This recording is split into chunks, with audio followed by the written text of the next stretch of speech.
Now at 6, this is Fox 61, Connecticut's news station.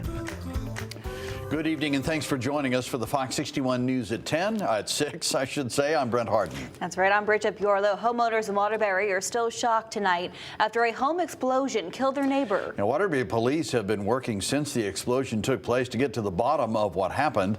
Fox 61's Jamel Johnson is in Waterberry to tell us more. Jamel? It was this home behind me on Horseshoe Drive where that explosion happened. It left a large part of the house destroyed, as well as one man dead. Horseshoe Drive, a typically quiet neighborhood, was everything but that on January 12th.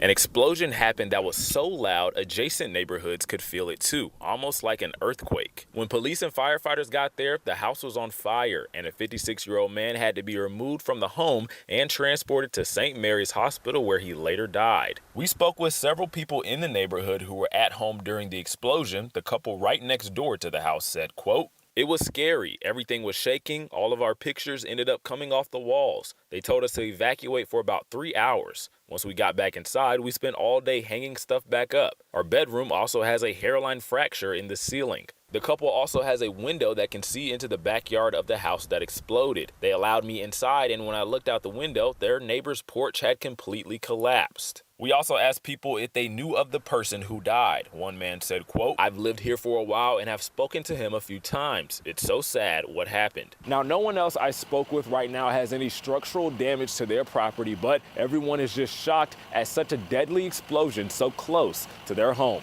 In Waterberry, Jamel Johnson, Fox 61. Hi, Jamel, thank you. A girls' youth basketball coach is accused of hitting a person with their car after a game in Columbia, and the incident was all caught on camera. Police say Brian Baez-Rivera, the visiting team's coach, got into an argument with someone at Saturday's game at Horace Porter School. Baez-Rivera told police as he was leaving the school's parking lot, the person began chasing his car. He went on to say that person walked in front of his car and that he was not able to avoid a collision. Multiple people then began chasing the car, and Baez-Rivera told police he left the property over safety concerns. He was released on $5,000 bond. We continue tracking the deadly California wildfires tonight. At least 24 people are dead now and thousands of homes destroyed in the fires. That death toll is still expected to rise.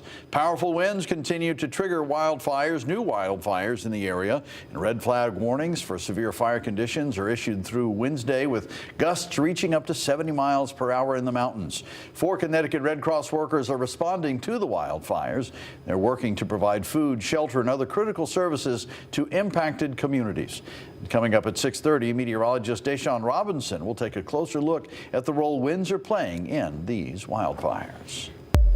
And turning now to our weather here in the Hartford area, a much milder start to the week. Yeah, Chief Meteorologist Rachel Frayne joining us now with a look. Rach? Yeah, we've got colder air that is going to be streaming in tonight into the next couple of days. The winds will pick up too, and it's from a cold front that's passing through the area. And with that front, we've got a few flurries and sprinkles out there in parts of the state. Old Saybrook, Essex, Killingworth. Although a lot of this is showing up as snow, it may be melting as it comes down to the ground. Temperatures are in the upper 30s to near 40 degrees. But this is likely snow here in Heartland right now, coming out of Colebrook and Norfolk. And you can see that might be enough to briefly reduce visibility, but it's really going to be short-lived. If you live in Granby and Barkhamsted, this is heading in your direction next. But notice, this is kind of the last batch that comes through. So give it an hour or two.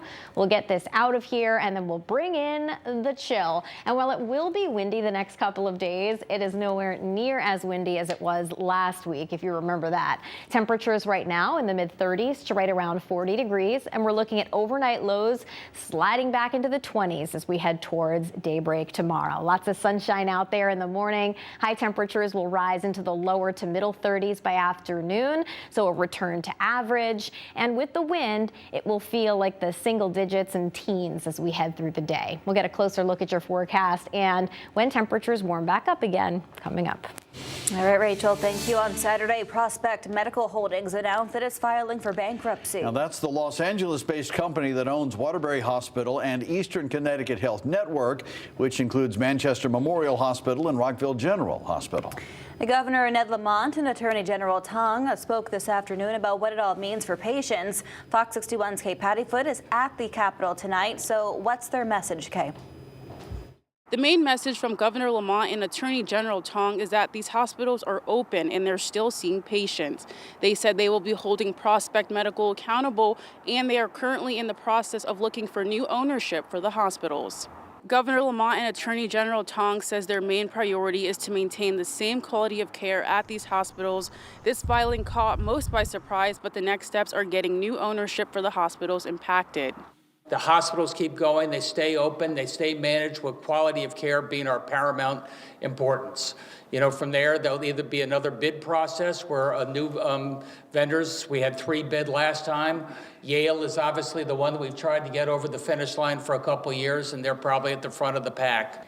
And it's our job to make sure that every provider and every institution is upholding their end of the bargain. And that does not change whether there's bankruptcy or not. This bankruptcy declaration is a structural bankruptcy that will continue to go on, but that does not change the fact that the state and federal regulations that the hospital must uphold to ensure that there is safe care being provided to the residents of Connecticut continues. DPH Commissioner Giuttani said there will be even more monitors at the hospitals to ensure they are providing adequate care. A lot of people spoke earlier about the impact these hospitals have not only on themselves, but the community as well. We'll have more at 10 and 11 on Fox 61 News. For now, in Hartford, Kay Pattyfoot, Fox 61. All right, Kay, thank you. We now know the name of the man killed in a stabbing in Waterberry. Police say Marquez Ebron was stabbed on West Main Street on Saturday and died from his injuries. Police say a 22-year-old was also assaulted during that same incident. They were expected to be okay. No word yet on any arrests. This was Waterberry's first homicide of the new year. New details tonight about a homicide in Norwich. Police arrested John Paul Sela Pichisaka in connection to the stabbing death of Nelson Chumap. Police say Chumap was found inside a home on Baltic Road on Friday with stab wounds. He died from his injuries.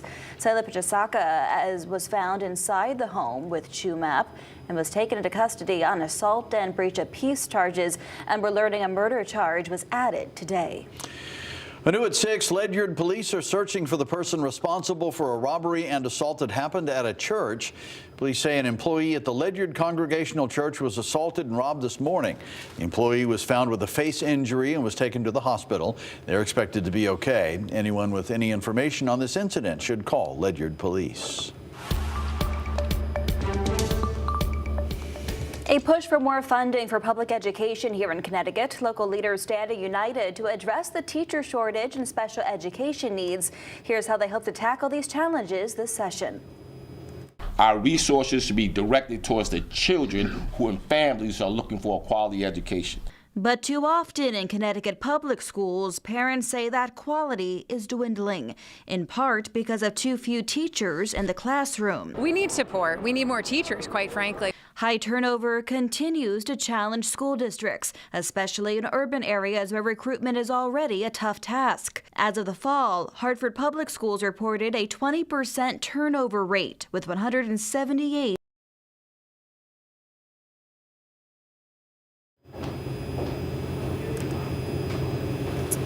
All right, and communities here also send more special education students out of district than any other state, which is another factor state leaders want to address. But where will the added funds specifically go when it comes to high-need students? Some say districts should pay higher wages to qualify special ed teachers. Others say it should be invested in artificial intelligence programs.